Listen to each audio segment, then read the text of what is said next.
Assalamualaikum warahmatullahi wabarakatuh.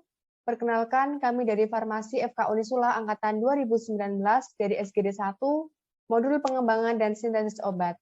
Sebelumnya, perkenalkan kami dari SGD 1 ada 11 anggota, di antaranya yaitu yang pertama ada Aulia Dian Pratiwi, yang kedua Dwi Putri Romalean, yang ketiga Fatin Hamadah, yang keempat Hanuriza Hilma Alfaina, yang kelima Quratul Ainiyah, yang keenam Latifah Citra Anggraini, yang ketujuh Mutia Mazida Zayani, yang kedelapan Neva Linsya Amajida, yang kesembilan Nur Rahmawati, yang kesepuluh Riana Dewi Susanti, dan yang kesebelas Sasmita Atika Arianti. Di sini selanjutnya kami akan memaparkan materi mengenai analisis HKSA LEVR Hans. Untuk pemaparan materi akan disampaikan oleh Saudari Nur Rahmawati. Untuk Saudari Nur Rahmawati dipersilahkan. Baik, terima kasih Aini. Saya izin untuk menjelaskan sedikit pengertian dari analisis Hans, yang mana berupa metode analisis dengan konsep hubungan struktur kimia dengan aktivitas biologis berupa turunan senyawa dapat dinyatakan dengan kuantitatif melalui beberapa parameter dari fisika kimia. Untuk parameter dari metode Hans sendiri ada 3. Yang pertama ada hidrofobik, yang kedua ada elektronik, dan yang terakhir itu ada sterik. Langsung saja ke cara kerja pada metode Hans. Silakan Citra untuk di-share screen. Yang pertama untuk cara kerja analisis linier, klik Tools, File, Open, Data. Untuk type of file diganti Excel karena datanya berupa Excel. Klik File, Open,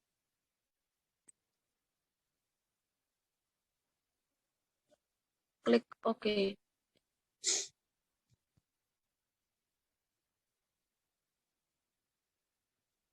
Selanjutnya untuk analisis liniernya itu dipilih Analyze,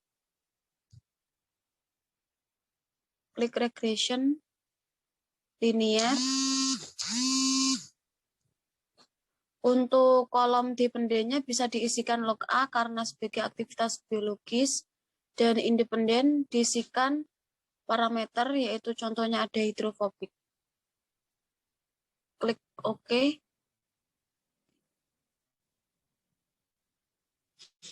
Dari analisis ini didapatkan beberapa tabel. Untuk analisis linier memiliki persamaan, yaitu berupa AX plus B, yang mana untuk nilai A dapat diisikan dari tabel Pi kuadrat pada tabel koefisien kolom Pi kuadrat, yaitu min 0,172, dan untuk nilai B-nya dapat diisikan pada kolom konstanta, yaitu 0,986. Selanjutnya ke tabel summary. Untuk nilai R itu dapat diisikan pada tabel R, yaitu 0,257, dan untuk tabel R kuadrat bisa diisikan dari kolom R square, yaitu 0,066. Dan untuk tabel S itu dapat diisikan dari kolom STD error of the estimate, yaitu dengan nilai 0,65641. Selanjutnya untuk nilai F itu dapat diisikan pada tabel ANOVA kolom F 0,495, dan untuk nilai T itu dapat diisikan dari tabel koefisien dengan hasil min 0,704. Untuk cara mendapatkan dari nilai F tabel dan T-tabel ini dapat dilakukan dengan cara melihat pada tabel dalam buku KIMET, yang mana untuk jumlah percobaan kita itu ada 9, maka dihasilkan untuk F-tabelnya itu 0,602. Dan untuk menentukan tabel itu dari kolom dari buku KIMET juga, yang mana dapat kurang lebih hampir sama, cuman yang membedakan itu untuk karena parameternya ini berjumlah 1, maka dapat dilihat pada tabel di kolom baris ke-9 di nomor 1. Next.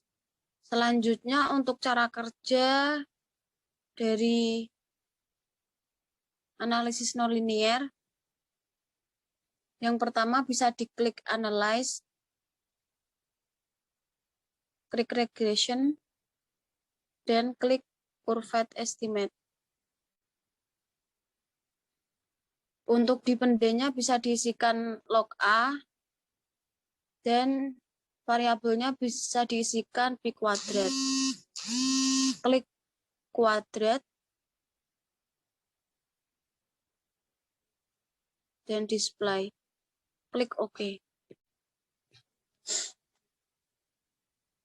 Untuk analisis nonlinear ini memiliki persamaan, yaitu AX kuadrat plus BX plus C, yang mana untuk nilai AX kuadratnya ini bisa diisikan pada tabel koefisien kolom pi kuadrat bintang.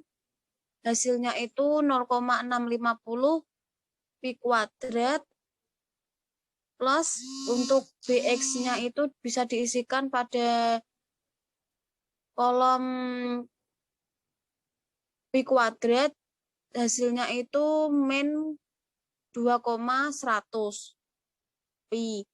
Dan selanjutnya untuk C-nya itu dapat diisikan dari konstanta dengan nilai 1,298.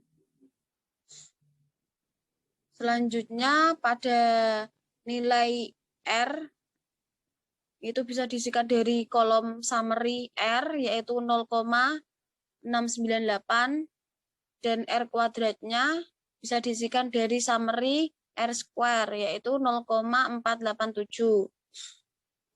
Dan untuk nilai S itu bisa diisikan dari STD error pada tabel summary, hasilnya itu 0,525. Untuk nilai F-nya itu dari tabel ANOVA kolom F dengan nilai 2,852, dan untuk T itu diisikan pada tabel koefisien kolom pi kuadrat bintang, yaitu 2,221. Untuk mencari F tabel dan juga T tabel kurang lebih hampir sama seperti pada analisis linear dengan tabel pada buku KIMET, yang mana dapat dilihat dari jumlah dan juga jumlah data analisis kita, dan juga jumlah parameter yang kita pakai pada analisis tersebut. Berikut untuk grafiknya. Cukup untuk cara kerja dari metode Hans. Saya kembalikan ke moderator. Baik, terima kasih untuk Nur Rahmawati atas pemaparan materinya. Semoga ilmu yang diberikan bermanfaat. Mohon maaf apabila dalam penyampaian materi terdapat kesalahan maupun kekurangan. Kurang lebihnya dari SGD 1 mohon maaf. Wassalamualaikum warahmatullahi wabarakatuh.